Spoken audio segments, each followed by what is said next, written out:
ഒരാൾ നീന്തി രക്ഷപ്പെട്ടു. കാണാതായ മറ്റൊരാൾക്ക് വേണ്ടി അഗ്നിരക്ഷാസേനയുടെ നേതൃത്വത്തിൽ ഇപ്പോൾ തിരച്ചിൽ നടത്തുന്ന ദൃശ്യങ്ങളാണ് പ്രേക്ഷകർ സ്ക്രീനിൽ കാണുന്നത്.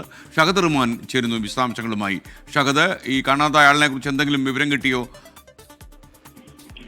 നിലവിൽ കാണാതായ ആളെ കുറിച്ച് വിവരമൊന്നും ലഭിച്ചിട്ടില്ല. ഫയർഫോഴ്സിന്റെയും ഒപ്പം തന്നെ നാട്ടുകാരുടെയും നേതൃത്വത്തിൽ അവിടെ തിരച്ചിൽ നടക്കുന്നുണ്ട്. ചാലിയാർ പുഴയിലാണ് ഇത്തരത്തിൽ 2 പേർ ഒഴുക്കിൽപ്പെട്ടത്. മീൻ പിടിക്കാൻ പോയ വഞ്ചി മറിഞ്ഞാണ് അപകടം ഉണ്ടായിട്ടുള്ളത്. ഒരാൾ നീന്തി രക്ഷപ്പെട്ടു. അതായത് കൊളത്തറ ജെല്ലി ഫിഷിന് സമീപത്തുള്ള പുഴയിലാണ് ഇത്തരത്തിൽ മീൻ പിടിക്കുന്നതിന് വേണ്ടി ചെറുതോണിയിൽ ഈ ഏട്ടനും അനുജനും കൂടി പോയിട്ടുണ്ടായിരുന്നത് എന്നുള്ളതാണ്.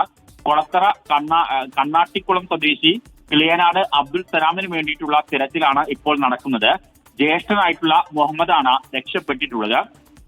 സാധാരണഗതിയിൽ ഇത്തരത്തിൽ ഈ മേഖലയിൽ ഈ ചെറു വഞ്ചികളിൽ ആളുകൾ മീൻ പിടിക്കാൻ പോകുന്നതാണ്. സമാനമായ രീതിയിലാണ് ഇന്ന് ഈ 2 പേരും മീൻ പിടിക്കാൻ പോയിട്ടുണ്ടായിരുന്നത്. എന്നാൽ ഇന്ന് വലിയ രീതിയിലുള്ള അടിയൊഴുക്കുണ്ടായിരുന്നു. ആ ഘട്ടത്തിലാണ് ഇത്തരത്തിൽ ഈ വഞ്ചി മറിയുകയും പിന്നീട് ഇതിൽ ഒരാള് അതായത് ഇപ്പോൾ ഈ കാണാതാവുകയും ചെയ്തിട്ടുള്ളത്. ഒരാൾ നീന്തി രക്ഷപ്പെടുകയാണ് ചെയ്തിട്ടുണ്ടായിരുന്നത്. വൈകിട്ട് 6 മണിയോട് കൂടിയിട്ടാണ് ഈ സംഭവം നടക്കുന്നത്.